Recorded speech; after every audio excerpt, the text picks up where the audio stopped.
বাড়িতে আমরা ঈদের নামাজ পড়তে পারি নাই, কোন বিয়ের অনুষ্ঠানে আমরা যেতে পারি নাই। আমাদের অপরাধ ছিল একটা যে আমরা শুধু বিএনপি করতাম। ত্রয়োদশ জাতীয় সংসদ নির্বাচন উপলক্ষে সীতাকুণ্ড ৪ আসনে বিএনপি মনোনীত প্রার্থী লায়ন আসলাম চৌধুরীর পক্ষে কাটুলি নুরুল হক চৌধুরী উচ্চ বিদ্যালয় কেন্দ্রে উত্থান বৈঠক ও মত বিনিময় সভা অনুষ্ঠিত হয়েছে।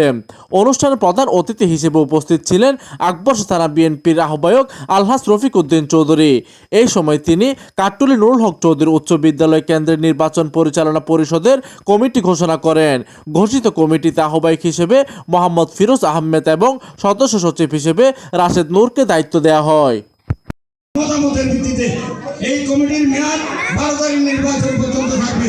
তাই আমরা সবার মতামতের ভিত্তিতে এই কন্যাহাট নুরুল চৌধুরী হাই স্কুলের এই কমিটি আজকে যেটা আমরা এখানে উপস্থাপন করার জন্য এসেছি।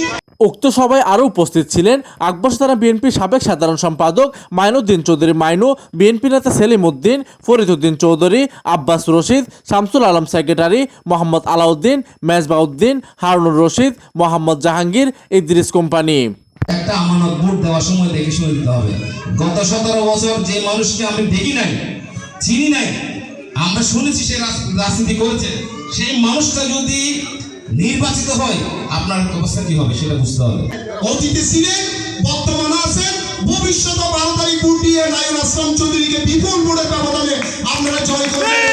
এছাড়াও উক্ত অনুষ্ঠানে উপস্থিত ছিলেন মহিলা দলের নেত্রী সকিনা বেগম, ছাত্র দল নেতা রাজীব, সোহেল, আরমান, তাঁতি দলের নেতা রহিমউদ্দিন, মঞ্জু, আমানুল্লাহ, আব্দুল খালেক, বাদশা, রাশেদ, জসিম, রাসেল, মোহাম্মদ জহির শুভ, সাইফুল, মহিউদ্দিন সহ স্থানীয় বিএনপি ও অঙ্গ সংগঠনের নেতাকর্মীরা। আপনারা নিজেদের ভোটগুলো এত বছর দিতে পারেননি, এখন আপনাদের সময় এসেছে নিজেদের ভোট নিজে দেওয়ার। প্রতিনিধির তথ্য ও পাঠানো চিত্রে ডেস্ক নিউজ, দিগন্তের বার্তা 24, চট্টগ্রাম।